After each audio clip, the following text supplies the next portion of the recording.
उत्तर प्रदेश के वाराणसी में जायसवाल परिवार में एक शादी का समारोह चल रहा था। इसी बीच लड़की ने कह दिया कि मैं इस व्यक्ति से शादी नहीं करूंगी और गले में पड़ी अपनी वरमाला को तोड़कर नीचे फेंक दिया।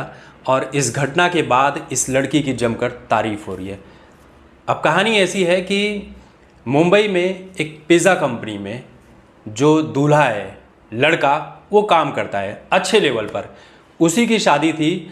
शादी जब वरमाला तक पहुंचती है, जो स्टेज पर प्रक्रिया होती है वहाँ पर, तो उसके पहले लड़की का बाप कहता है कि 25,000 रुपये हमें दो, उसके बाद ही लड़का गले में वरमाला डालेगा।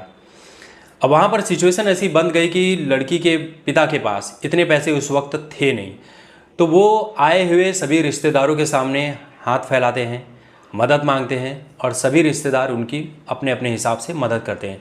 25,000 रुपये जमा होते हैं और लड़की का पिता जो है वो लड़के के पिता को 25,000 रुपये दे देता है। उसके बाद वरमाला की प्रक्रिया जो है समाप्त हो जाती है। फिर आता है खाना खाने का टाइम। मंच लगा हुआ था खाने का और वहीं पर जो लड़के पक्ष की तरफ से आए हुए रिश्तेदार थे वो मजाक बनाने लगते हैं कि अरे ये क्या शादी कर रहे हैं, ये लड़की वाले हैं, ऐसे भूखे नंगे भिखमंगे, यहाँ शादी करके क्या मिलेगा, 25,000 रुपये यहाँ वहाँ से जमा करके दे रहे हैं।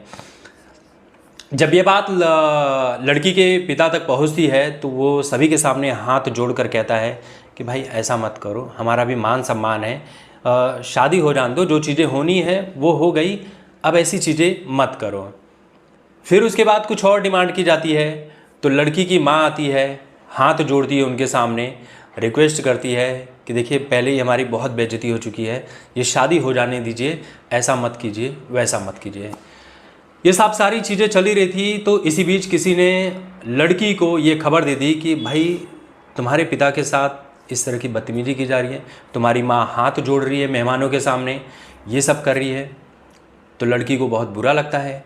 लड़की मंच पर आती है और अपने गले में पड़ी वरमाला को तोड़कर नीचे फेंक देती है और कहती है कि मैं ये शादी नहीं करूँगी, इस तरह के परिवार में बिल्कुल भी नहीं जाऊँगी जो पैसों के लालची हैं, भूखे हैं। आज ये 25,000 के लिए इन्होंने मेरे माता पिता का अपमान किया, कल को ये और करेंगे, ये दहेज लोभी हैं, ऐसे परिवार में, ऐसे घर में मैं बिल्कुल भी नहीं जाऊँगी। उसके बाद पूरी बारात जो है लौट जाती है।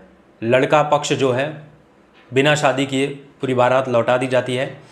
लेकिन लड़की पक्ष ये कह रहा है कि इस शादी में जितना भी खर्च हुआ है हमारा, वो इन सबको देना पड़ेगा और पुलिस स्टेशन में इसकी शिकायत की गई है।